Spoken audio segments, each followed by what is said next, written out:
मैं रवि कुमार, स्वागत है आपका रेनेशा आईएएस में। ठीक है, नेशनल पार्क हैं, वाइल्ड लाइफ सेंचुरी हैं और अन्य बायोलॉजिकल पार्क्स हैं। ठीक है, जैविक उद्यान हैं, जैसे रांची के और मांझी में है, जमशेदपुर में है, तो उस सब के बारे में भी थोड़ा बहुत जान लिया जाएगा। उसको आपको अच्छी तरह से याद कर जाना है कि इसका स्थापना कब हुआ है, इसका एरिया कौन है, स्थापना के अनुसार सबसे पुराना कौन है, एरिया के अनुसार सबसे बड़ा छोटा कौन है। ठीक है, और इसके साथ ही बेतला नेशनल पार्क पर थोड़ा स्पेशल केयर कीजिएगा। उसका डिटेल्स जितना मैं दिया हूं उतना तो रट ही जाइएगा। और कौन कौन से जानवर जो है यहाँ पर पाए जाते हैं, उसमें 2-3 जानवर स्पेशली कर लीजिएगा। हालांकि नीलगाय हुआ आपका या तेंदुआ हुआ, ये सब जो है लगभग हर जगह पाया जाता है झारखंड में। ठीक है, शेर वगैरह हुआ, कुछ स्पेशली भेड़िया के लिए है, कुछ पक्षी के लिए है, तो सब थोड़ा सा आपको केयर कर लेना है। रवि कुमार, स्वागत है फिर से एक बार आपका रेनेशा आईएएस में। चलिए, आज झारखंड के राष्ट्रीय उद्यान, वन्यजीव अभ्यारण्य और अन्य जैविक पार्कों के बारे में जानते हैं। पहले तो ये जान लीजिए कि नेशनल पार्क जो है, राष्ट्रीय उद्यान जिसे कहते हैं, थोड़ा आकार में बड़ा होता है, वह एक है झारखंड में, और दूसरा है वन्यजीव अभ्यारण्य। उसकी संख्या वर्तमान में 12 है। और जैविक उद्यानों की जहाँ तक बात है तो छोटे बड़े कई हैं, वो काउंट नहीं किया जा सकता है। चलिए, सबसे पहले हम लोग शॉर्ट में जान लेते हैं कि कौन कौन से पार्क और वन्यजीव अभ्यारण्य है। उसके बाद हम लोग डिटेल में जानेंगे। कई लेवल पर इसे मैंने बांट दिया है ताकि आपको याद करने में सुविधा हो। पहले नाम डाल दिया गया है, उसके बाद उसका डिटेल दिया गया है, और उसके बाद एक टेबल भी बना दिया गया है ताकि जो है आप लास्ट रिविजन अच्छी तरह से कर सकें। पहला जो है बेतला राष्ट्रीय पार्क लातेहार में पड़ता है। 1986 में बना, पर 1973 से ही प्रोजेक्ट टाइगर की शुरुआत यहाँ हो चुकी थी और घोषित किया गया इसे राष्ट्रीय पार्क 1986 में।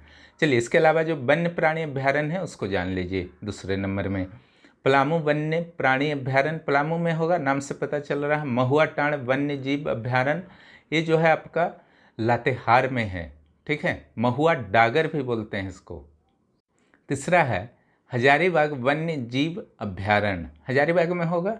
दलमा वन्य जीव अभ्यारण्य पूर्वी सिंहभूम जमशेदपुर के करीब ही है।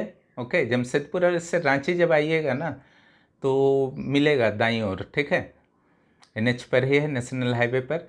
चलिए, लवालोंग वन्य जीव अभ्यारण्य, यह चतरा में है।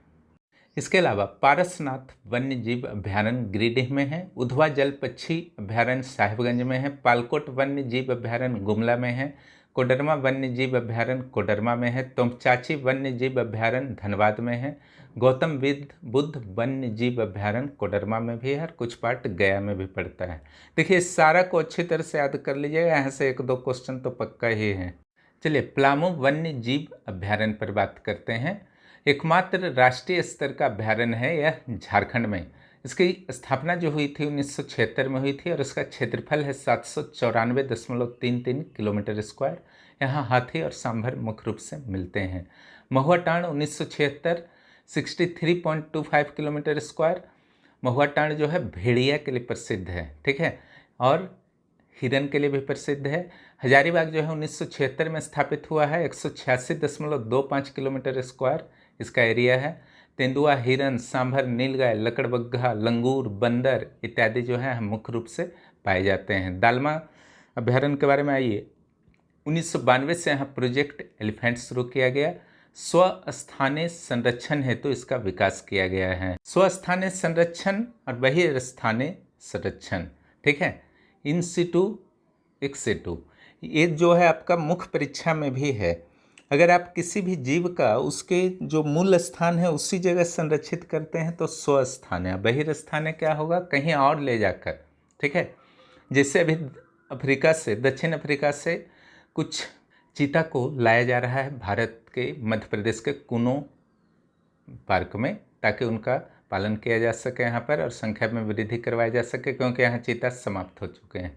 तो ये बहिर्स्थानीय होगा। लेकिन जब दलमा में हाथी की बात होती है तो वो शुरू से वहाँ थे, इसलिए उसे स्वस्थानीय संरक्षण कहा जाता है। ये जेपीएससी मुख्य परीक्षा का टॉपिक है।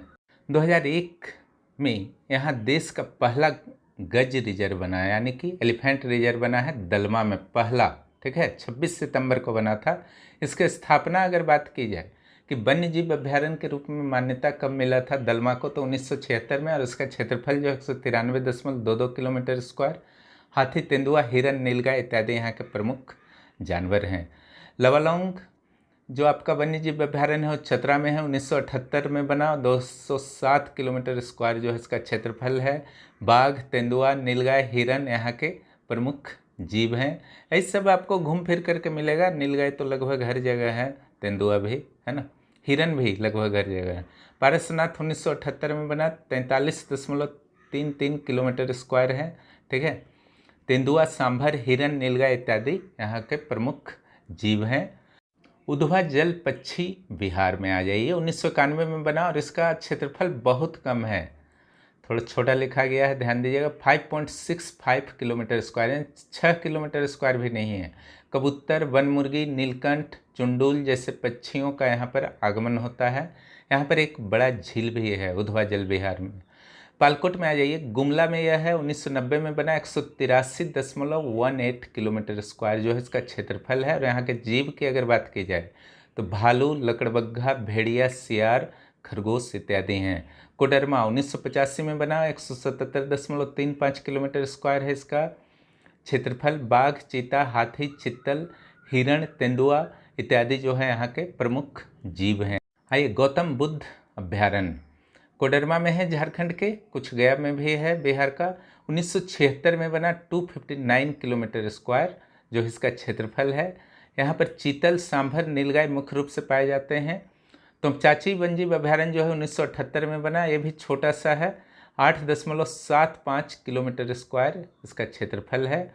और यहाँ तेंदुआ और हिरन मुख्य रूप से पाए जाते हैं। ये देखिए मैप में मैंने दिखा दिया है, ठीक है।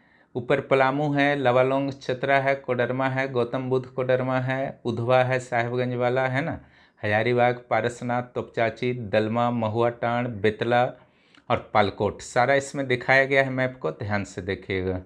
चलिए बेतला पर बात करते हैं। इसकी स्थापना जो 1986 में हुई और 231.6 किलोमीटर स्क्वायर इसका क्षेत्रफल है। हालांकि प्रोजेक्ट टाइगर में इसे 1973 में ही शामिल कर लिया गया था, लेकिन नेशनल पार्क की मान्यता नहीं थी। वर्तमान में यह देश का एक प्रमुख नेशनल पार्क है और टाइगर रिजर्व प्रोजेक्ट टाइगर के अंतर्गत भी है। यहाँ टाइगर के अलावा हाथी, सांभर, चीतल, बंदर, नीलगाय, जंगली सुअर, भालू, मोर इत्यादि पाए जाते हैं। यह डाल्टनगंज, रांची जो NH75 है, नेशनल हाईवे 75, उसी पर अवस्थित है। रांची डाल्टनगंज या रांची मेदिनीनगर। चलिए, सारे अभ्यारण्य और नेशनल पार्क को मैंने एक सारणी के रूप में दे दिया है, जिससे आपको याद करने में सुविधा होगी। इसे दोबारा बताने और पढ़ने की ज़रूरत नहीं है, क्योंकि ये पहले ही आ चुका है। बस आपको याद करने के लिए अलग से इनपुट किया गया है।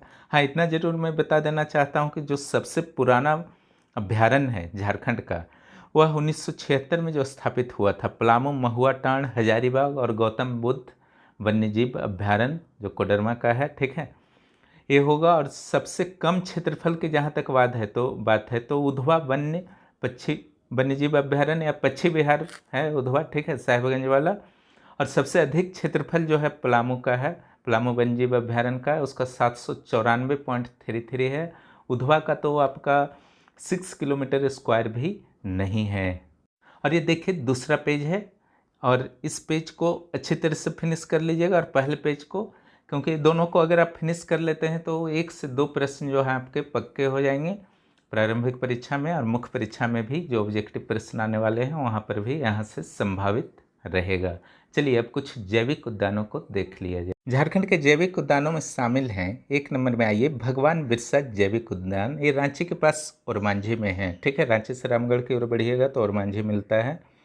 यहाँ सपही नदी के तट पर बिरसा जैविक उद्यान की स्थापना की गई है 1954 में। जवाहरलाल नेहरू जैविक उद्यान ये बोकारो के सिटी पार्क में है। मगर प्रजनन केंद्र यह रांची के रुक्का में है, 1987 में इसकी स्थापना की गई थी। और इसकी स्थापना जो हुई थी IUCN international union for conservation of nature के तहत की गई थी। बहुत ही इंपॉर्टेंट बन जाता है, ये प्रश्न आ सकता है कि IUCN के तहत कौन सा जैविक उद्यान है झारखंड का, तो वो होगा रुक्का का, है ना, मगर प्रजनन केंद्र। एक जो आपका है बिरसा मृग विहार कालीमाटी रांची में, यहाँ मुख्य रूप से सांभर और चीतल को संरक्षित किया गया है इस जैविक उद्यान में। ये आकार में छोटे होते हैं वन्यजीव प्राणी अभ्यारण्य की अपेक्षा, है ना। तुपचाची वन्यजीव अभ्यारण्य के बारे में पढ़ ही चुके हैं आप लोग थोड़ी देर पहले। इसके बीच एक झील है ना। एक क्वेश्चन आ सकता है, इसलिए मैंने यहाँ पर इनपुट कर दिया। और उस झील का नाम हरी पहाड़ी है। अगर हरी पहाड़ी आएगा तो कंफ्यूज मत कर जाइएगा कि वो कोई पहाड़ी पर्वत है, ठीक है। ये वास्तव में झील है जो तुपचाची वन्यजीव अभ्यारण्य के बीच है। नेचर क्लब और जीवाश्म उद्यान, फॉसिल पार्क और नेचर क्लब जैविक पार्क जो है साहिबगंज में है, राजमहल क्षेत्र में, राजमहल पहाड़ियों के आसपास है। टाटा स्टील जंतु उद्यान, ठीक है। बायोलॉजिकल पार्क जो है आपका जमशेदपुर में है, जियोलॉजिकल पार्क जमशेदपुर में है, जुबली पार्क के पास। नक्षत्र वन और सिद्धू कान्हू पार्क जो है रांची में है। ये भी छोटे छोटे जैविक पार्क हैं। इसके अलावा तिलैया पक्षी विहार कोडरमा में है, तेनुघाट पक्षी विहार बोकारो में है, चंद्रपुरा पक्षी विहार बोकारो में है, ईचागढ़ पक्षी विहार सरायकेला में है। इस प्रकार आज के राष्ट्रीय उद्यान, वन्यजीव अभ्यारण्य और जैविक उद्यान से संबंधित क्लासेस समाप्त होते हैं। आप लोग बने रहिए हमारे साथ। बहुत बड़ी मात्रा में जो है यहाँ पर मटेरियल्स निकट भविष्य में दिए जाएंगे। आप लोग बस जुड़े रहें और दोस्तों को भी ज़रूर जोड़ें। वीडियो देखने के लिए बहुत बहुत धन्यवाद।